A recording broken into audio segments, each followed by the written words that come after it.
Good morning or afternoon, depending where you are in the country, and welcome to the webinar on the fierce urgency of now.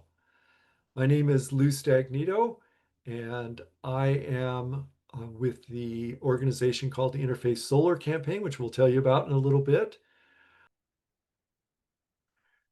Okay, once again, quick welcome to all of you, whether it's morning or afternoon for you. We are happy that you are here. My name is Lou Stagnito, and I will be moderating this webinar.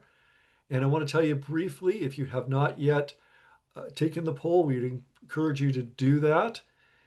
And here's what we're going to be doing today. This is our quick agenda. First, we'll just be introducing the presenters for today. We'll be talking a little bit about, the presenters will be talking about their organizations, and then I'll talk just briefly about the Interfaith Solar Campaign. And then we'll be introducing Lee Barkin from CollectiveSun, who will talk to you all about their work in helping houses of worship go solar, and also about the policy changes that now are affecting the opportunity to go solar. And at the end of that, we will talk about the path forward, how you all can take steps to go solar, and we'll take questions and answers. So we're really happy that you are here today, and we look forward to hearing from you. And let me just do a quick introduction of Gregory Stevens, who is the Northern California Interfaith Power and Light Director. Gregory, take it on. Hey y'all. I want to say quickly that Rosanna, who you see in the chat there, is behind the scenes and doing a ton of work, and it's really incredible. So we're super thankful for what she's doing. But yeah, Gregory here. I'm the Northern California Director of California Interfaith Power and Light. I use they and he pronouns, and CIPL has been around for about 25 years, helping congregations of all types think about climate change, but then also take action. And so today is the Take Action Day. As we're running out of time, there's no better time than now to act on solar. So we're excited that you're here. Thank you for being here, and I'll hand it over to Reverend Ambrose. Good morning. My name is Ambrose Carroll, founder and CEO of Green the Church, a national organization. At present, we are working on what we call revenue generating microgrids, just opening our first one at the Glad Tidings Church in Hayward, where this week we had EV Noor out showing individuals how to drive electric vehicles. We do have room and space to probably do 30 more of those revenue generating microgrids in churches in the inner cities, of course. But we're also looking for abolitionists of all kind, congregations. It doesn't matter if you're in the suburbs or in the inner cities. If you're interested in solar, battery, and electric vehicle charging, to really be that resilience hub, let us know. We'd love to work with you. Glad to be on. Great, thank you, and welcome to you all. Um, as I said, my name is Lou Stagnito, and I run the Interfaith Solar Campaign. And I partner with Lee Barkin, who is the Chief Community Officer for CollectiveSun.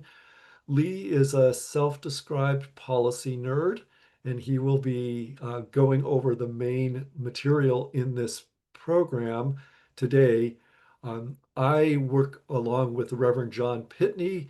We are really oriented to working with churches, helping them navigate churches and faith communities. We are really working hand in hand with them to connect up folks who are interested in going solar and who may not have the idea of really how to do it. And so we're here to both encourage you all, if you have any inkling or have thought about or are ready to go solar, we're here to help you do that. Our main mission is to inspire a movement. We believe, and we know from our experience, that when faith communities take that step and go solar, they inspire their congregants and the surrounding communities to take significant, tangible climate action. And so we see you all as leaders who can help build a movement around this. And we've been engaged in this work for a few years now, and we want to help you all get to that place.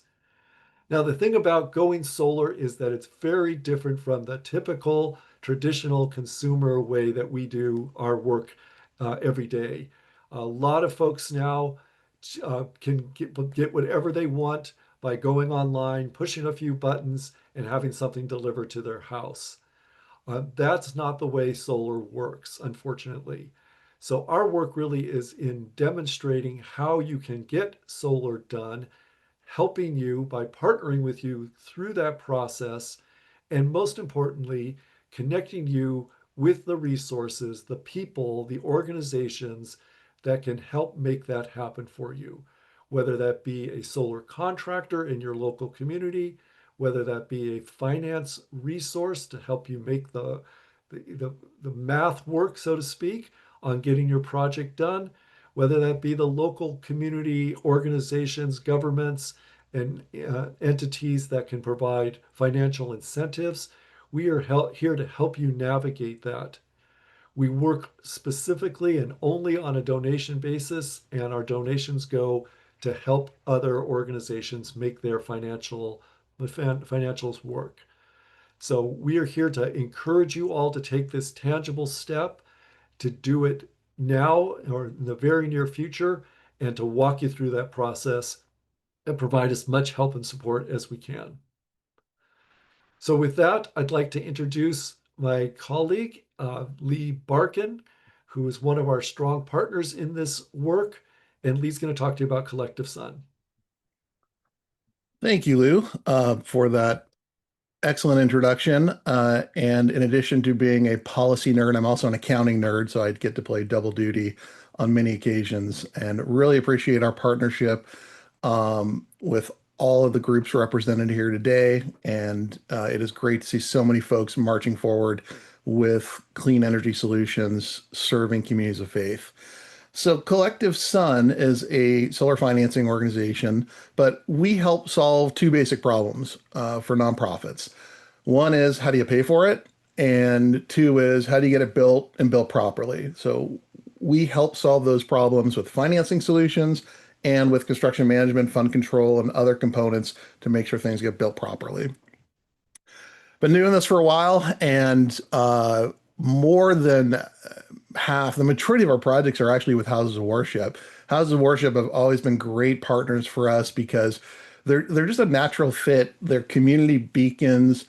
They have typically been in their property for a long time and are going to continue being in their property for a long term. And they are good stewards of the planet. They understand creation care theology and advance solar for both financial and theological purposes. It's a really good fit for advancing projects. So I have to start with our standard disclaimer. I am a CPA, but I'm not your CPA is kind of the running joke. But this is really important because tax law is all about facts and circumstances. And every rule, it seems like it has an exception, and there's exceptions to those exceptions. So as you're watching this today and you think, oh, that's, applies to me, you're probably right, but you might not be because there might be an exception. So you really want to engage with your own professional counseling guidance for a tax advisor, legal support, and so forth. And the other issue is this is constantly changing. So today is August 7th, and we already know a number of these rules are going to change in the short term with the executive order, probably the week of August 18th. We'll talk about that a little bit. But if you're watching the web archive, a lot of this may have already changed. So just be aware that it's fluid. There's new guidance getting released that we're expecting. So just, be aware that the particulars for your project may be different, and you're going to want to double check with professional counsel to support your project. All right, so let's talk about what we call OB3, just because I can't bring myself to using the words beautiful in this conversation. So OB3 was the reconciliation bill that passed on July 4th.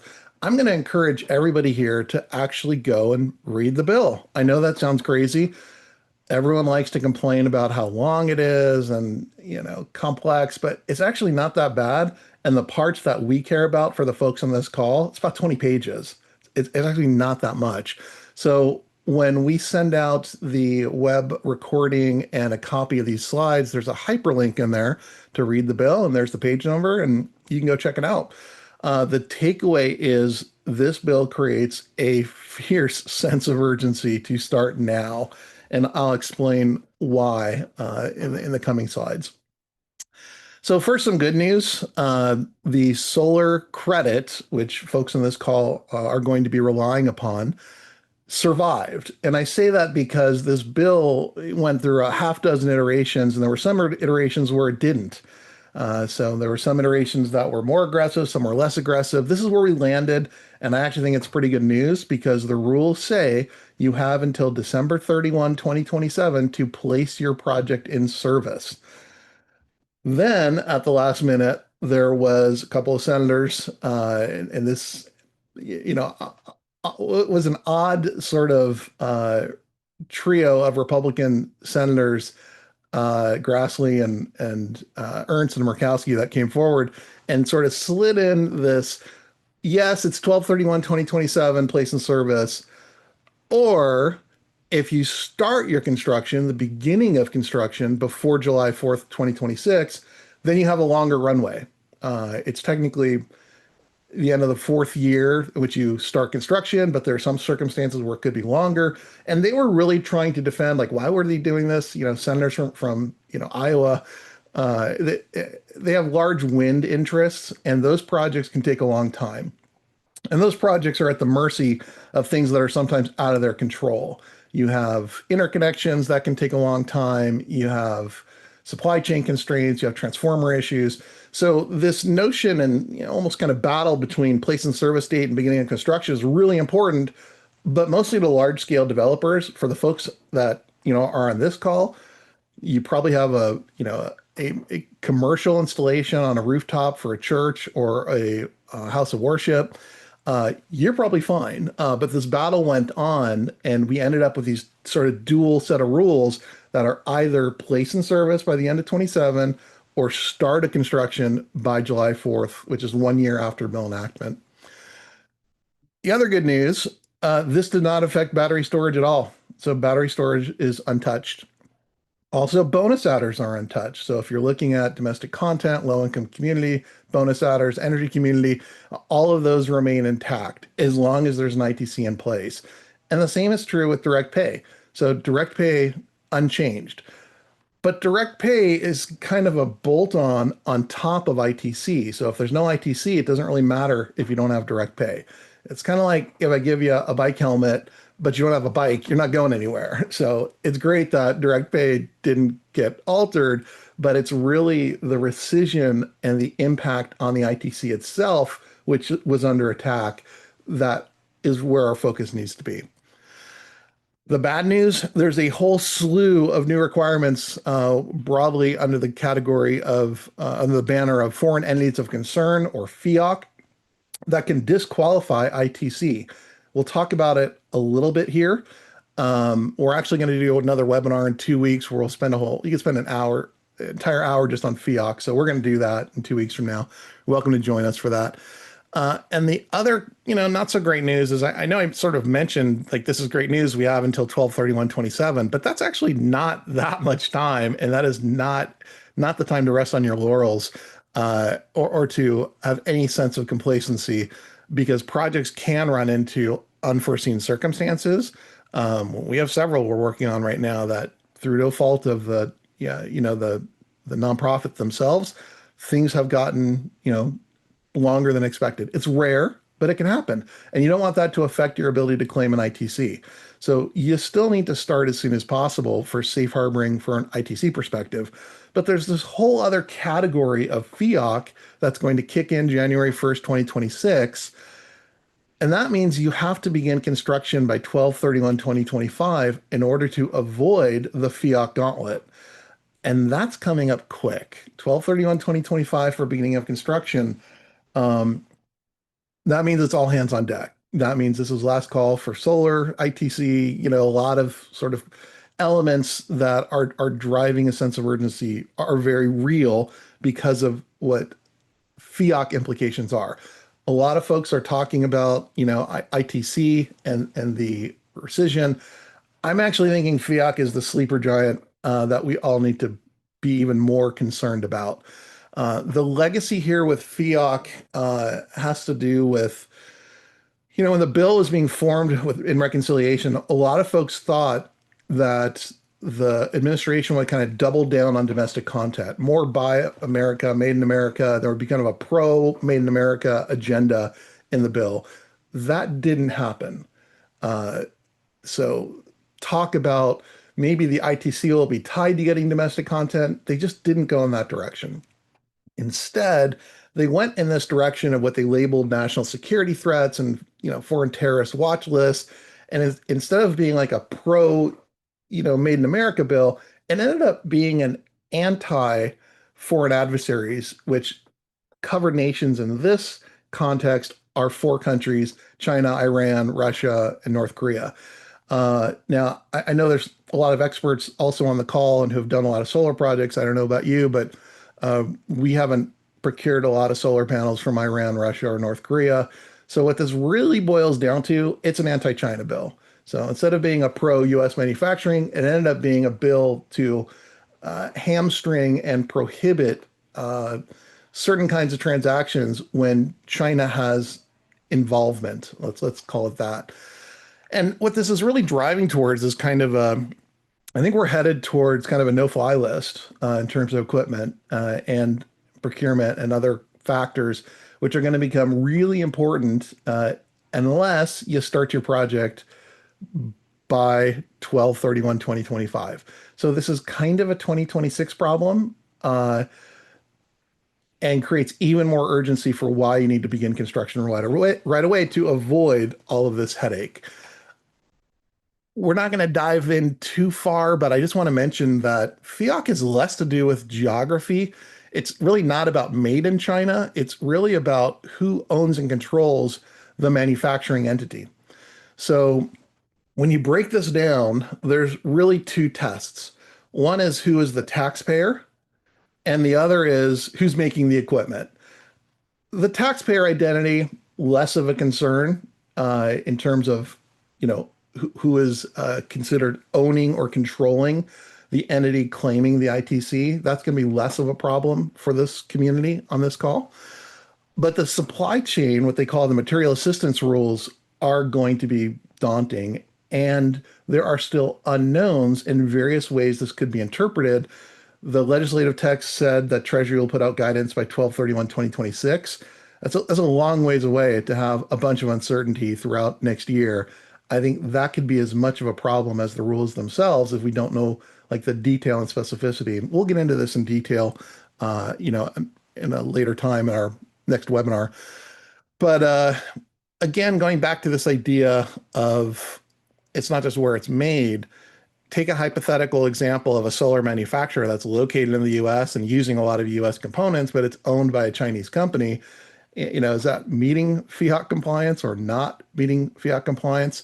Well, it's kind of a trick question because this has happened. So a couple of weeks ago, JA Solar realized that every module coming off its assembly line in the US was going to end up being ineligible for ITC because it would fail the fiat tests.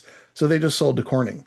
So the market is shifting and trying to adapt to these rules, but they're multifactorial and end up being very complex in terms of their compliance mechanisms. And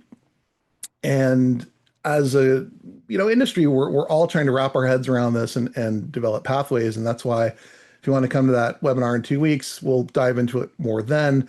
But I think this is really the big topic of 2026 that a lot of people, it's not on their radar yet, and it really should be. So, you're a house of worship. How do you wrap your head around all this? You really should start thinking about safe harboring in two different universes, two different islands. Safe harboring for ITC, which means starting construction before July 4th, and safe harboring for FIOC, which means starting construction by the end of the year. So if you just focus on the FIAC one, you're going to get the ITC one by default, because if you start construction by December 31st, 2025, you're going to be safe harboring for both. It's kind of a feed two birds with one scone kind of approach. That really should be your aim and focus if it's achievable given your circumstances with your organization. So I keep mentioning beginning of construction. What is that? It turns out there is no single like codified, this is the rule in code for the definition. There are a dozen different notices that have been aggregated over the last 16 years, dating back to the Treasury 1603 program. We're actually going to do a video on this, call it out separately, spend time just on beginning of construction. So if you're wanting to dive into more of those details, you can check out our video.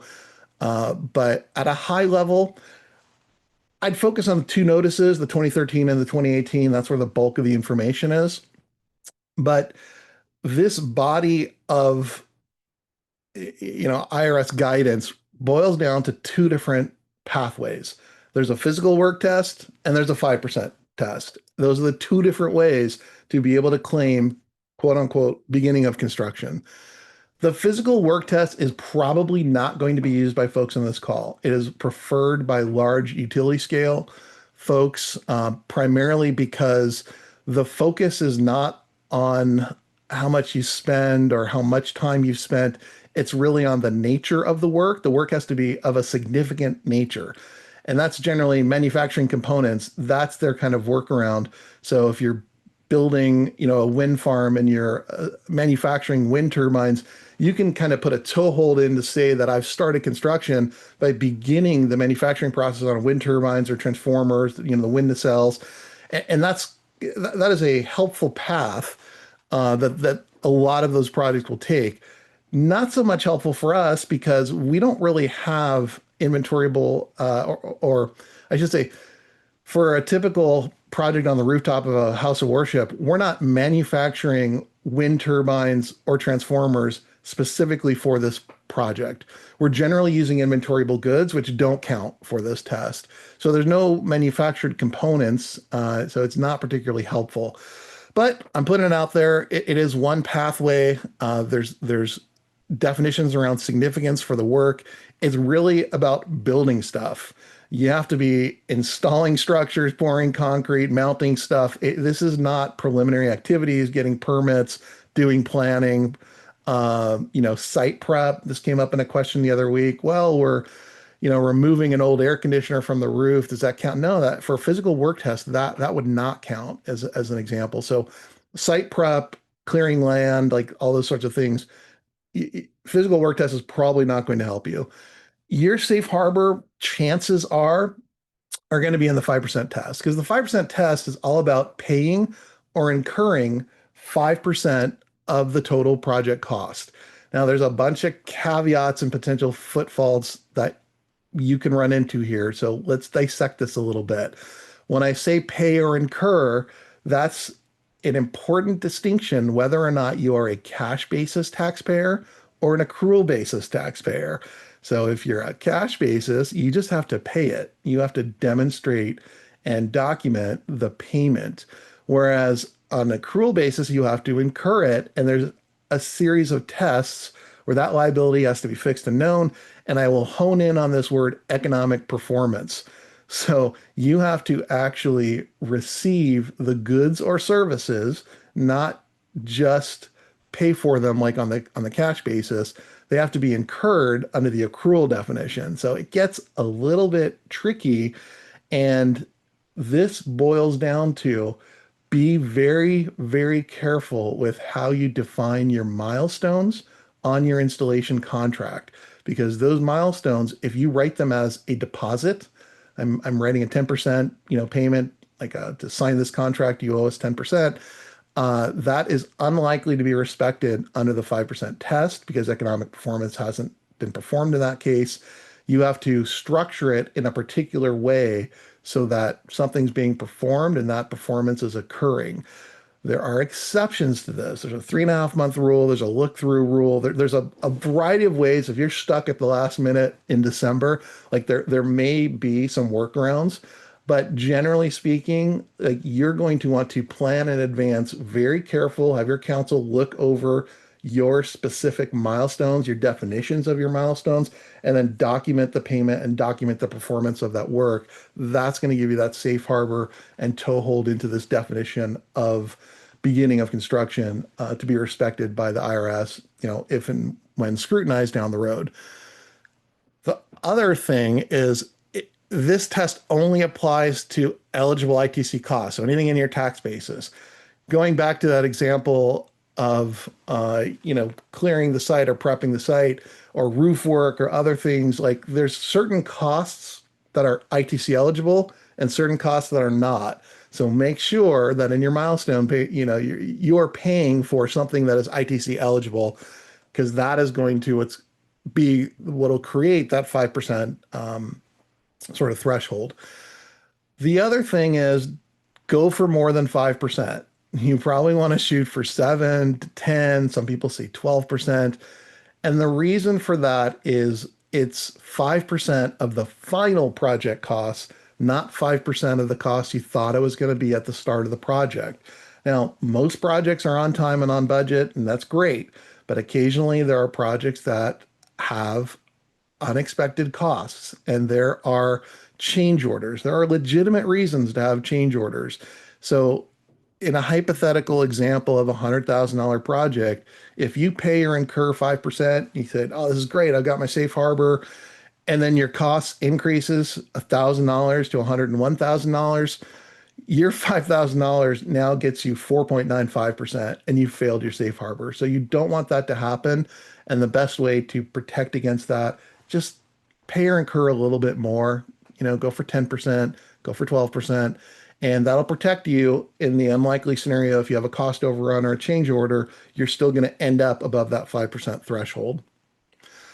There's a handful of other considerations. I'll just mention them quickly. Binding written contract, incredibly important. That has to be established. There's some rules and some exceptions, and this is a term of art that is more than just what it sounds like, a written contract that's binding. There's a bunch of rules around what has to be included in that. Also, there's a continuity test, so there has to be continuous construction. You can't just go in the backyard, dig a hole, get a shovel, dig a couple holes from dirt and go, oh, I started construction, we're good. It doesn't actually work that way. You have to demonstrate continuity. There is a safe harbor for the continuity test, which we'll get into this in our more detail in our video on beginning of construction. But there's ways to manage that, and it's also one of the reasons I think the 5% safe harbor is going to be preferred in this context with the community on this call, and frankly, most of the folks that we work with, because it's objective. I have a cleared check for a dollar amount I've paid or incurred. It's definitive. It's a little different than objective, which is like, does that work, or subjective, excuse me. Is that work significant? There's a lot of facts and circumstances involved. So the safe harbor for physical work is very subjective. The safe harbor for 5% is very objective. It tends to gravitate folks towards that 5%. Not both are valid, both are useful in different situations, but for what it's worth, we see most people go down the 5% pathway. Everything is facts and circumstances. This is very much driven by, the narrative that you're building around demonstrating beginning of construction, which makes record keeping and documentation essential. So are you accrual basis or are you cash basis? And that's not for books and records, that's for tax purposes. You're probably going to want a memo and document, like, these are the things that establish all of these different facts and circumstances in order to demonstrate you've met these safe harbor requirements. Okay, so I've just explained how beginning of construction has worked for the last 16 years. That is all going to change in a couple weeks. And so there's an executive order that was issued July 7th that directs Treasury to issue new guidance to change the definition of beginning of construction in ways that, in the words of the EO, prevent manipulation of eligibility and artificial acceleration. There's also some language in there about FIAC, about 45 days. It's going to be difficult to get that. We'll probably see FIAC, rolling out in bits and pieces over the next year or two. But I want to emphasize that this executive order was basically trumpet noise. You don't need an executive order for Treasury to put out guidance. At any time, Treasury can put out guidance. At any time, Treasury can rescind guidance. It is strictly like, here's what we're thinking. Treasury puts out a notice. Uh, we think this is going to take the form of sub-regulatory guidance in the form of a notice, and that's because it will have immediate effect. There's no comment period. There's no 60-day, publishing back and forth. Like it can be effective on the day that the notice is issued, and that's what makes it concerning. It's also concerning that it's possible, albeit unlikely, but it's possible that the notice could be retroactive in nature, saying this is the new definition of beginning of construction. And by the way, it started July 4th or July 7th or beginning of, like, it could in theory be anything. That would be a massive deviation from historical precedent. But if you've tracked policy with this administration, you'll notice that is kind of a pattern. So I would say, again, unlikely, but certainly possible that we could see some retroactive nature or things crafted in such a way that have the effect of being retroactive. But the executive order itself is, functionally a tool that was used to quell dissent at the last minute and pacify House Freedom Caucus members who were unwilling to sign the bill. And the quick story there is, as the final version came out of the Senate, and I mentioned a couple senators bravely stood up, Republican senators, by the way, if you want to send some thank you notes to a Republican senator, stood up and said, okay, this place and service date is unworkable. We need a beginning of construction. Let's give folks 1 year beginning of construction. And that made it through and Thune in a wraparound amendment that eventually got out the door and went to the House. The House on July 3rd was faced with this choice. It was thumbs up on the whole bill or the whole thing imploded, and they couldn't piecemeal the bits and pieces that they wanted. They would have to vote for everything or nothing. So the Freedom Caucus got called into the president's office, and the president said, "Look, I know you don't like this beginning of construction, but you're gonna vote for this bill, and you're gonna vote for this bill because in 3 days from now, I'm gonna release this executive order." I don't actually know if this is what happened, by the way. I'm totally making all this up. I was not in the room, but he may very well have shown them the executive order. But he basically quelled the dissent by saying, don't worry about beginning of construction. We'll just change the definition of beginning of construction. So naturally, these same, moderate Republicans are up in arms about this. I said before there's no comment period, but in reality in DC right now is the comment period. So that is happening, informally in these conversations where folks are very concerned about what this language could be and don't want it to damage and harm the intent of Congress with the beginning of construction rules. So Treasury will ultimately issue guidance. We think they'll hit the 45 days or maybe a day or two late. It may not be thorough and complete. It may be just enough to say, hey, yeah, we did it in 45 days, but there's more stuff that's going to be coming. So it's really hard to say, but we just know that there's changes that are anticipated. And that all has to do with a deal that was made between the president and the House Freedom Caucus at the last minute to get this bill over the finish line. So I put the hyperlink in there. This is also very easy to read, really short. So I put a couple snippets in the slide, but if you want to read the full context to understand where that's coming from, by all means, I'd encourage you to do that.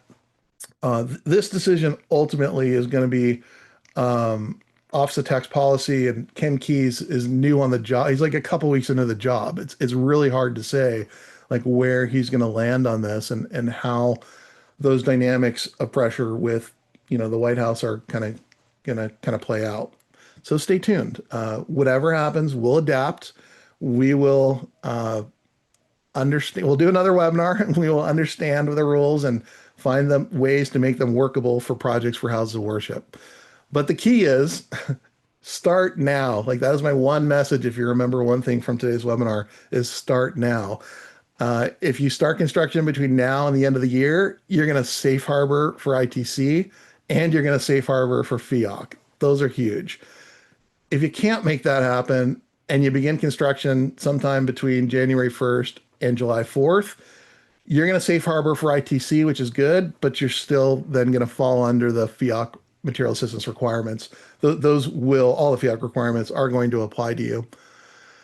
And then lastly, if you can't, for whatever reason, begin construction until after July 4th of 2026, well, now you're a little more constrained. You're going to have to complete place in service, regardless if you run into, issues with delays in permitting and, interconnection and all the other, joys of construction projects. You're going to have to place in service by 12/31/27, and FIOC rules are going to apply to you. So once again, if you missed it, start now. Like that is the theme. That is the message.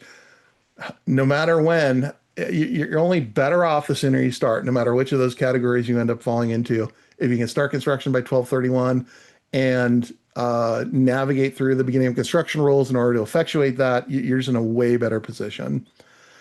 I'm going to briefly touch on solutions really quickly. So we provide solar loans and we provide subscriptions or third-party ownership structures. And solar loans are great for folks in kind of the do-it-yourself category. If you're very comfortable with construction management, you understand construction risk, and you're comfortable with all of the parameters I described, and you want to navigate through the FIOC rules, and you want to make sure, your contracts are, FIOC compliant and beginning construction compliant. Like if that's sort of your direction, then a solar loan is a great solution because you become the owner of the system, then you claim direct pay. The other pathway is more of an easy button approach to say, I want this to be someone else's headache, someone else to negotiate with the EPC, someone else to navigate the FIOC rules, someone else to deal with accrual versus cash, all filings. Like I don't want any of that headache. Then a solar power agreement is really the way to go. And we would encourage you, give Lou a call. Interfaith Solar Campaign is set up to engage in this conversation and walk you through what the pros and cons are. Maybe your best option is neither of these things. Maybe you should be using cash reserves, and ISC can walk you through like what are the pros and cons of some of those different options. And then ultimately, if one of these is a fit, that's great. We partner very closely with ISC and kind of seamlessly pick up the baton in order to effectuate projects down, the pathways of either doing a solar loan or doing a subscription or third-party owned solar structure. But those are all options available to you and something that we can help and support you with. I also put in the slides, just because when you get this copy later, you've heard a lot of information coming at you, and you may want to watch this again. You may want to go through the slides again. We put a bunch of links to resources on our website with even more details, and these are here for you. Just click on the links when you get that slide deck. And with that, I will pass the baton back to Lou, who will provide some closing comments. All right, thank you, Lee. I know that was a ton of information, and it's a very complex web that you've navigated for folks. So we do want to just kind of reiterate that it really is, if you want to do something about climate change and you want to do something that's tangible, it is time to act now. I was looking at some data this morning, and it was very interesting to see that in the state of California, California is now generating 45% of their electricity from solar. That's a tremendous amount compared to 10 years ago when it was 13%. And so this effort to put more solar energy into the grid to power your house of worship does make a difference. And we are, in a fight here to mitigate the worst effects of climate change. So please take advantage of the opportunity to save money as well as the planet. And I really want to focus on being the change that you want to see. It's been well documented that when people like yourselves who are trusted leaders within your faith community, when you take steps like this, others notice, others subconsciously or consciously get the message that it is time to do something, that it is something that can be done, and we want to see your congregants and the people that live in your communities also follow suit. And so please take action now. We are here to help you. You're not alone. We know the obstacles that lots of congregations have faced in the past and have overcome. So this is really possible to do, and we want you to do whatever you can to make it happen for you. Um, let's take some of the questions now. Lee, if you're prepared to answer some of these, I'm going to just kind of go through and highlight a few of the ones that I've seen here that might be really good. So first one is, if you already have a solar array, can you still get the tax credit or direct pay if you add batteries?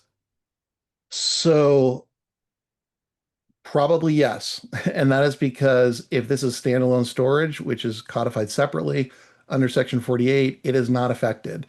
So if you already have a system, you're thinking about, bolting on solar or bolting on a battery system on top of it, an existing system, there is a provision for that. You are not affected by the phase out that I mentioned of 12/31/2027.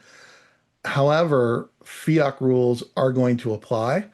And so a lot of folks are really excited that, yay, batteries, are saved. But in order to meet the FIAC requirements, it's going to be exceptionally difficult because so much of that supply chain is rooted in China. So if you want to do a battery project on an existing solar PV installation, if you could begin construction by 12/31/25, you'll be exempted from those FIAC requirements that could potentially eliminate ITC eligibility. And again, I'm using the term beginning of construction. I just explained what it means today on August 7th, but be aware that that definition is going to change in a couple weeks. So be agile to quickly act in the next couple months to meet the new definition, whatever that definition is. Okay. Yes, and this follow-up question is also from Jim Nail, who is the Massachusetts Interfaith Power and Light contact doing good work Amazing in work. that Yeah. region, putting solar up. Jim, thanks for all your efforts. I don't know if that you can answer this specifically, but he said that he knows there's a good supply of American-made panels and a good supply of American-made inverters that are already out there. But to what extent do these components include parts or materials from China? Don't know if you can answer that specifically, but I want to acknowledge the I, question. I can. In the interest of time, I'm going to bite my tongue a little bit and say, stay tuned and come to our webinar in 2 weeks. I'll give you a more thorough definition. The short version is that it depends on your interpretation of the legislative text. I see three different pathways that this can go down at three different levels. It could be at the applicable project component, or it could be at the manufactured product component, or it could be further in the supply chain. Since the rules, I actually think we're going to end up probably on number two, but since the rules, um, they're written fairly vague, almost inconsistently at the moment, we're going to need some guidance. But we know the emphasis is not about where it's made, it's about who controls or owns the manufacturer and where the materials for the material assistance cost ratio, you're gonna get new acronyms. If you just got up to speed on domestic content and how all that works, this is going to be kind of like that test. And you're going to have to demonstrate that a certain percentage of those materials came from non-fiat countries. Um, but we just don't know quite yet. I think you will build a facts and circumstances case that is safer with US manufactured panels. But again, if the US manufactured panels have all the subcomponents coming from fiat countries, you could run into issues there. So I wouldn't quite hang your hat just yet. It's still kind of early days on just saying made in America or not made in America. It's going to end up being a little more complicated. And if the most draconian of those rules come to pass, where they're looking through all the way back to a single grain of polysilicon, not only is that going to eliminate, even a lot of the US manufactured equipment, it's going to be so hard to administer, it may render itself unworkable. So that is a potential risk to kind of keep an eye on, but it's yet another reason to safe harbor under the 12/31/2025 beginning of construction to avoid FEOC requirements. Great, thank you. I just wanted to also invite Reverend Ambrose, if you have anything that you want to add to any of these questions and to the answers, I should say, please feel free to jump in. Lee, we have another question about someone who saying he needs to re-roof the education building before installation, and would that count as beginning of construction? So the default answer is no. There's a handful of exceptions to that rule. One, roofing cost is generally non-ITC eligible. The exceptions fall into a couple categories, like if there's a structural improvement, like you're reinforcing beams in order to hold the weight, some of that might be considered. There's also a private letter ruling around white roof. There's a reflective roof coating that that may be a potential exception that you could rely upon. But broadly speaking, if you're just saying, "Hey, I need to re-roof before I can install solar," no, you're going to have to get that work done, and then if you're going down the 5% test, ITC eligible costs that you have to pay or incur 5% of those costs. Okay, and a follow-up question by the same person is that if they do sign a contract with a solar installer and pay 10% by December 31st, does that qualify for safe So harbor? it's yes or no, depending on whether or not your cash basis, whether or not your accrual basis, and what it is you're paying for with that 10%. And there's a whole bunch of permutations like within that. So I can't give like a blanket yes or no without knowing kind of the facts and circumstances. But we will delve into this topic on another video to provide a little bit more clarity than I can. It's a little difficult, like on a webinar, to get into too many facts and circumstances. But reach out. We're always happy to be helpful. And so what if racking has been installed on the roof in December 2025 and the installation of the panels doesn't happen until January 2026? Is that going to be safe harboring? So that's a better fact pattern, but it also depends which safe harbor you're using. I'm assuming you actually do have some claim under physical work test, but assuming you're going down a 5% safe harbor test, if you've paid or incurred the cost of that racking, that is a much stronger fact pattern I would be much more comfortable with. Even if the project is not completed, you're shooting for beginning of construction, meeting that 5% threshold. The asterisk there is, again, if that 5% number changes, you could find yourself scrambling in the last month or two of the year in order to meet that new definition uh, if it's retroactive. If it's not retroactive and you've already put in, like you've paid or incurred the 5% and racking is installed on your roof, you're in a much better position. So again, sorry to keep going back to these facts and circumstances, but it depends if that racking has been installed before the guidance comes out or after the guidance comes out. And you're going to have to evaluate, based on your particular facts and circumstances. And again, reach out. We're always happy to be helpful if we can.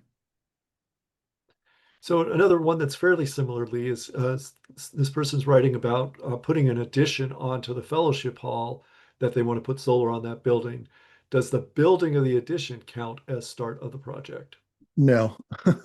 Like if you're building a building in order to put solar panels on top of the building, like you're building a physical, uh, ancillary dwelling, that is not ITC eligible. The exception there is, if you're doing a ground mount system and you're putting up a canopy structure like that, that's a little different fact pattern.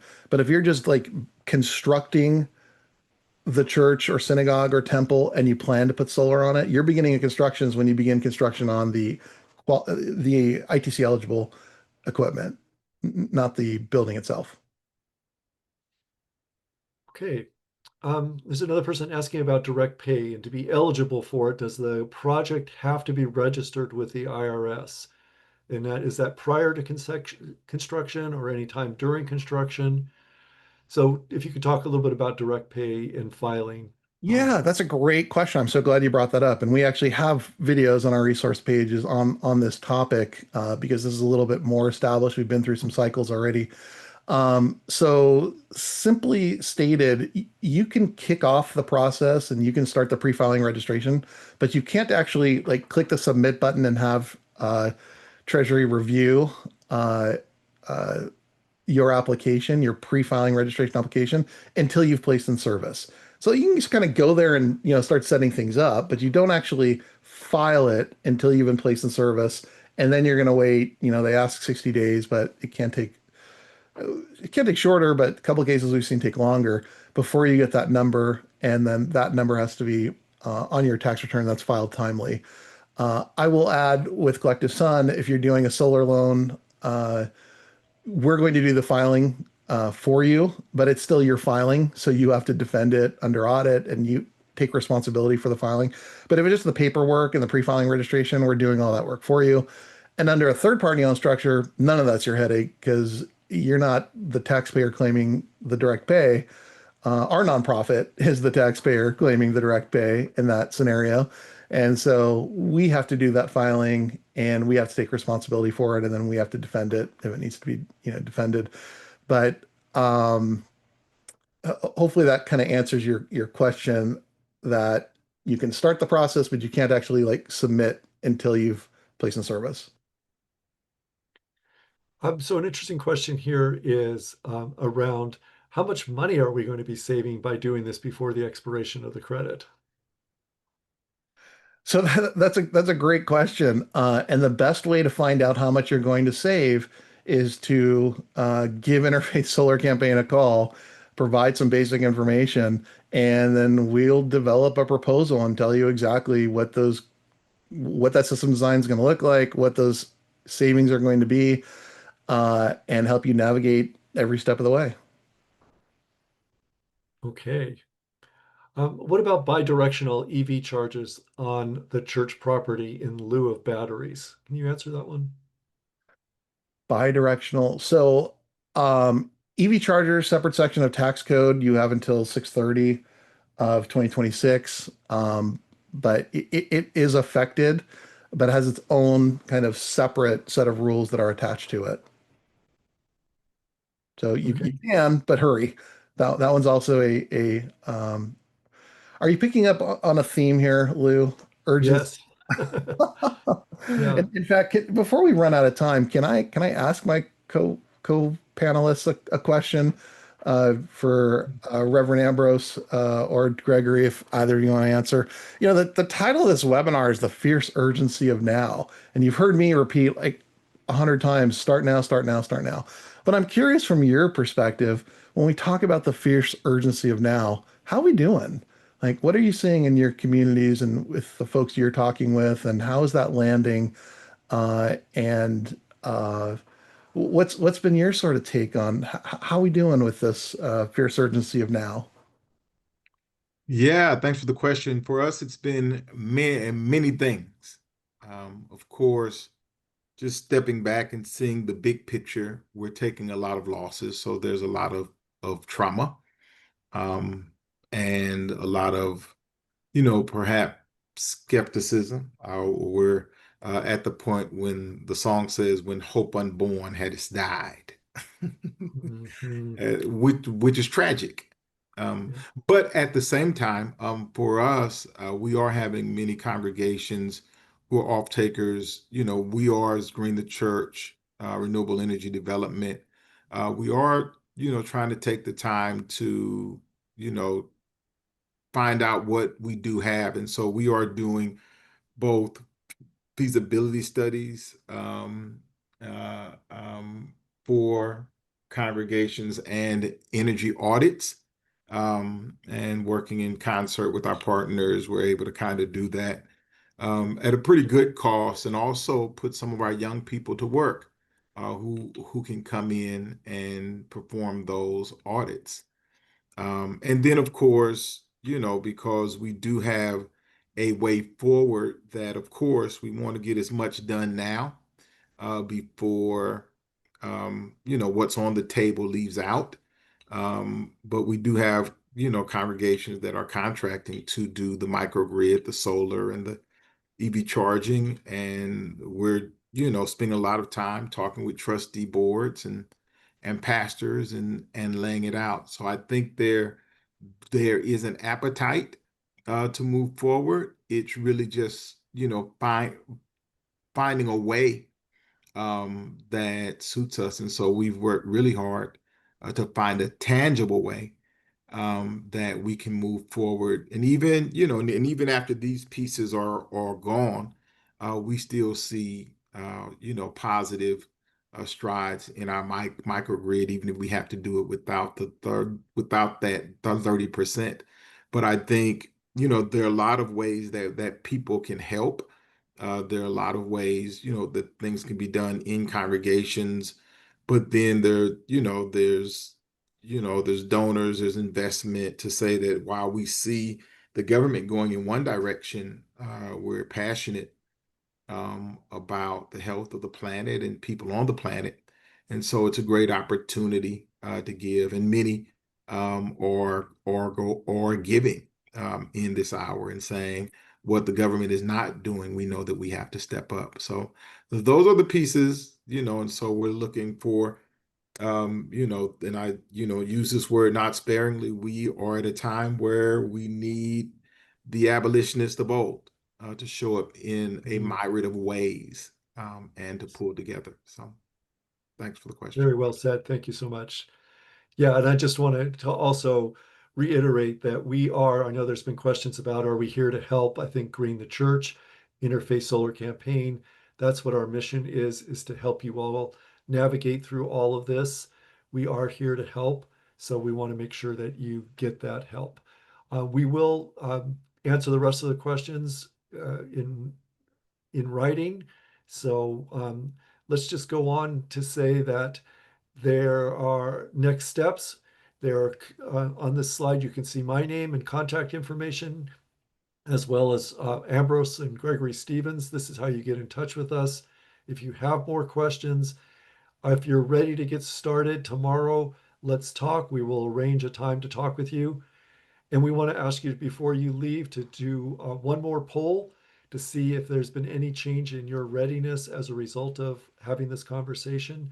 So if you take a moment to vote here where you're at with going solar, and we want to encourage you to definitely get back in touch with us as soon as possible.